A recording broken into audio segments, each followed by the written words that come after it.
गोटे मिठा खाइले मन बुझीबनी चारोटी मिठा खायापाई इच्छा करेंगे। मिठाटी ठीक एमती हवा ही दरकार।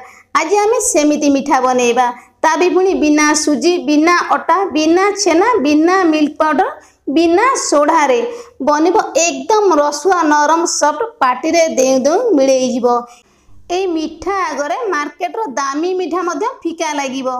नमस्कार मामा किचन ओडिया को आपण मानको अनेक अनेक स्वागत।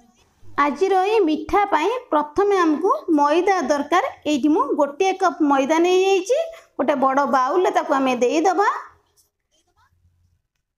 ग्राम्स रे कहले ये आमर 200 ग्राम मैदा। तापर एबे आमे देई दबा गोटे चुटकी लुण।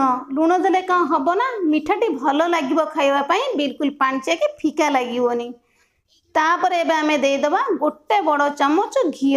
घी जगह आपण मैंने तेल नहीं पारे किंतु घी देले मिठार फ्लेवरटा अलग ही आसब।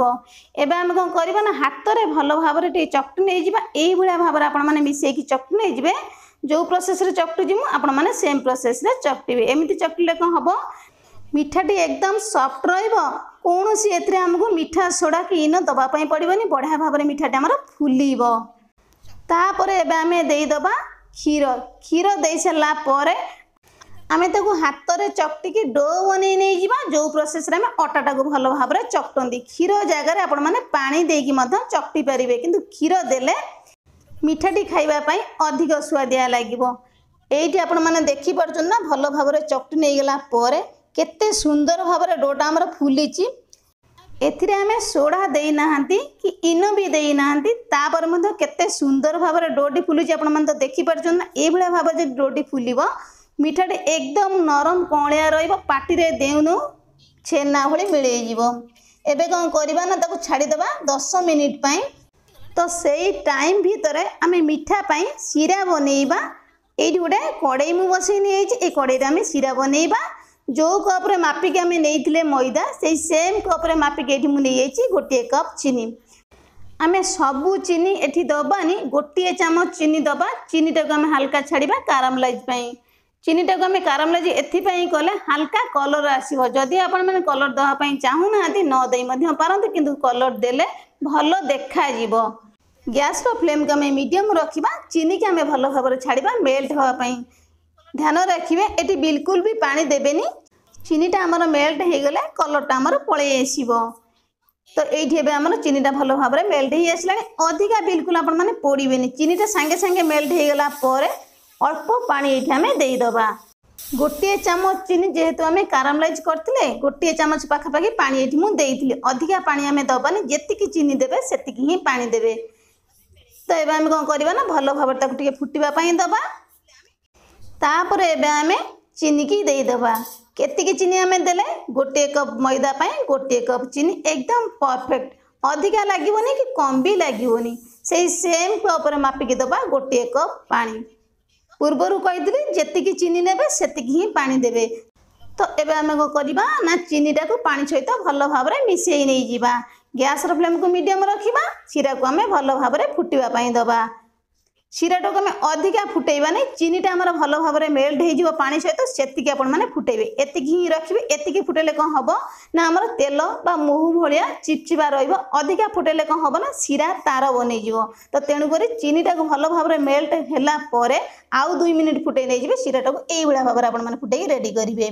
तो एबे आम देदबा 4टी ग्रीन गुजराती छेची नहीं जाइए। ये मंजी की देदबा चोपा को आम बाहर कर नहीं जावा। चीनी सीराटी ये आमर हो जाइए। आमे ताको घोड़े नहीं जावा। गैस फ्लेम को ऑफ कर दबा।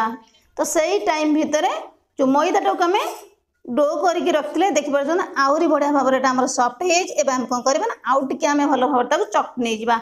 आउ टे चकटी नहीं गले डोटा आमर एकदम सफ्ट और स्मूथ बनब। एवं आम कौन करवा ना हाथ में टे प्रेस कर नहीं जावा। जो प्रोसेस आम रुटी की बेलती सेम प्रोसेस आम बेलिकी रेडी करवा। ध्यान रखिए रुटीटा आमर पतला हुए किंतु ये जो मिठाटी आम बनवा टे मोटा आम रखा। तेणुक गोटे गोटे पीस कर बनई पारे कि एमती बनइले ढेर सारा मिठा बनइबा जल्दी बनइब। तो ये आम कौन करवा ना भल भाव टे बेली नहीं जावा। एमती जदि बनवाई चाहूना कौन करेंगे ना गोटे गोटे पीस करके मिठा को बनई पारे। किंतु एमती बनई नहीं गले अति सहजरे बनइब।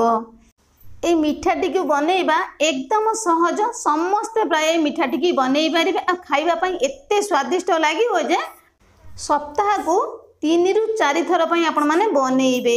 तो एइठे बे बेली की मु रेडी कर नै आइछि। एबे हम कोन करबा ना ताकू काटी नै जिबा। एठी गोटे ग्लास मु नै आइछि। एबे हम राउंड शेप करी काटी नै जिबा मिठाटी को। आपण मानकु जेमिति शेप पसंद आपण माने देई मध्य पारिबे, किंतु एमिति देले शेप देखिबा पई भलो देखा जिवो, जल्दी मध्य बनिवो। सेम प्रोसेस रे ग्लास रे मु राउंड शेप करके जेति की मिठा हमर बनिवो एठी मु बनै नै आइछि। केते सुंदर देखा जे आपण मान तो देखि पारछन ना। त एक्स्ट्रा पार्ट उडा में बाहर कर नै जिबा। ताको मध्य हमें सांगे सांगे हाथ रे भलो भाबरे अट्टा चकला भले आउ टिके चकटी नै कि सेम प्रोसेस रे सब मिठा को बनै के एठी हमें रेडी कर नै जिबा। तो देखिबा पई जेति की सुंदर देखा जाउछ ना, खाइबा पई कहले देखि केते बढ़िया लागिवो। बनेबा प्रोसेस तो केते सहज आपण मान देखिले ना। घरे थिबा अल्प किछि जिनिस को नै हमें बनेबा एते सुंदर स्वादिया मिठाटीए। तो से टाइम भीतर एठी मु तेल को भलो भाबरे गरम होआ पे रखतिली। तेल हमर भलो भाबरे गरम हे जाइछि। एबे हम कोन करबा ना गोटे गोटे पीस करके मिठा को हमें देई दबा। गैस रो फ्लेम को हमें लो मीडियम रखिबा। हाई मीडियम रखले मिठाटी तो हमर भलो भाबरे हे जिवो गोल्डन कलर हे, किंतु भीतरटा कंचा रहइबो। गैस रो फ्लेम को लो मीडियम रखिकी बनेइले मिठाटी एकदम ऊपर क्रिस्पी रहइबो, भीतर एकदम रसवा बा जूसी रहइबो। तेनु करी गैस रो फ्लेम को आपण माने लो मीडियम करी रखिबे। ताको हमें छाडी दबा 4 रु 5 मिनिट पर्यंत। तो एबे एठी हमर 4 रु 5 मिनिट हे आसलानी। सब मिठा को हमें लेउटै नै जिबा। तो ये मिठाटी की आमे लाइट गोल्डन कलर करके छाणीबा। तो तेणु करी आउ 5 मिनिट छाड़ीबा। गैस रो फ्लेम को हमें सेम प्रोसेस रे लो मीडियम रखिकी बनेइबा। ए मिठाटी को आपण माने जेकोसी पूजा व्रत बा पर्व पर्वाणी रे बनेकी खाई परिबे। छोट छुआ माने अधिका खुशी हेबे ए मिठाटी को खाइले। तो सेम प्रोसेस रे 4 रु 5 मिनिट पर एपट सेपट करे हमें लेउटे दबा। अति कम टाइम रे जदि आपण माने एई भलिया भाबरे स्वादिष्ट मिठाटी बनेया पई चाहउचंती ताले वीडियो टी स्किप न करी फुल वॉच करिवे। फुल प्रोसेस रे बनेबे। आपण मानकर मिठा भी थरकरे परफेक्ट बनिवो। तो एबे हमर मिठा गुडी को हल्का लाइट गोल्डन कलर हे आसलानी। आउ टिके हमें भलो भाबरे ताकू लेउटै नै जिबा। देखिबा पई केते सुंदर देखा जे आपण मान देखुचंती ना। बिना सोडा बिना इनर भी केते सुंदर भाबरे मिठाटी हमर फुलीची। मिठाटी जेते भलो भाबरे फुलीबो शिरा कमर सेते शीघ्र ऑब्जर्व करिवो। तेनु करी मिठाटी एई भला भाबरे फुलीबा दरकार। एबे हमर सब मिठा गुडी का भलो भाबरे लाइट गोल्डन कलर हे आसलानी। ताको हमें बाहर कर नै जिबा। सांगे सांगे मिठाटी की बाहर करिकी सांगे सांगे आपण माने शिरा रे देबे। बाहर कर सला परे ठंडा करिकी आपण माने शिरा रे देले मिठाटा हमर भलो भाबरे शिरा को ऑब्जर्व करिवन। तेनु करी मिठा को सांगे सांगे छांकी की गरमा गरम शिरा रे पके देबे। जदी शिरा ठंडा हे इथिबो ताल कोन करबेन आउ टिके गरम कर देबे। एटी शिरा हमर ठंडा हे इतले। तो तेनु करी मु आउ टिके गरम कर नै गेली। गरम कर सला परे जो मिठा को हमें छांकी की रखतले एका संग देई की एपट सेपट करिकी भलो भाबरे शिरा रे हमें लेउटै की गोळेई नै जिबा। तापर आमे ताको आधा घंटा पे छाड़ी दबा। आधा घंटा पर केते सुंदर देखा देखि पारछन ना मिठाटी हमर। अच्छा कहले देखी मिठाटी जदि एते सुंदर देखा जाउची तले खाइबा पई केते स्वादिया न लागिबो। तो एबे हमर बनी जाईची अति सहज रे अति स्वादिया मिठाटीए पाटी रे देउ देउ मिलेई जीवो। ठीक जेमिति हमर मार्केट मिठा भली रसुआ और रस भरा केते सुंदर देखा आपण मान देखि पारछन ना। केते रस रे एकदम भरपूर हे जी हमर। जेतिकी सुंदर देखा जाउची मिठाटी एकदम सेतिकी सॉफ्ट बनेची। हाथ रे भलो भाबरे मु प्रेस करके भांगी नै जाउची। देखि पारछन ना शिराटा हमर केते सुंदर भाबरे ऑब्जर्व हेगी मिठाटी हमर बनेची। ए मिठाटी को बनेबा पई हमक अधिका टाइम लागिबोनी कि अधिका जिनिस एथिरे दरकार पड़िबोनी। ता परे भी मध्य एते सुंदर स्वादिया सॉफ्ट मिठाटी बनिबो। बिना सुजी बिना अटा बिना छेना बिना मिल्क पाउडर रे बनिबो। घरे थिबा मात्र अल्प जिनिस को आमे बनेबा एई भला भाबरे मिठाटीए। गोटिए मिठा खाइले मन बुझीबोनी, 4टी मिठा खाया पई इच्छा करिवे। मिठाटीर टेस्ट ठीक एमिति होबा ही दरकार। तेबे मोर प्रिय दर्शक बंधु राखी पूर्णिमा स्पेशल ए मिठाटी की बनेइबे खाइबे और समस्त खुआइबे। मिठाटीर टेस्ट केमिति लागिला छोटिया कमेंट करिया पई जम्मा भी भूलिबेनी। मोर आशा आज ये रेसिपीटी आपण मानकु पसंद आसीबो।